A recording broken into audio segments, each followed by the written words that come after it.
நோக்கத்துல வந்த மாப்புள்ள இப்ப சுத்தி சுத்தி ஆடி இருக்கு இந்த தோப்புல.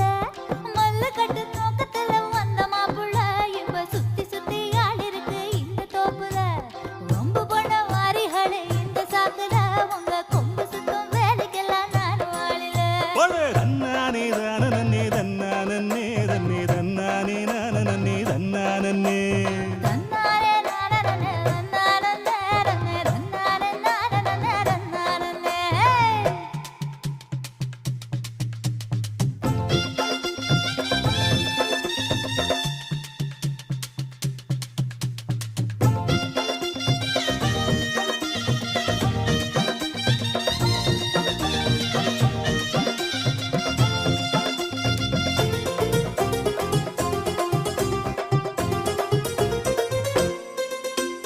தெக்கிட்டு கரட்டு பக்கம் இருட்டு கட்டுது.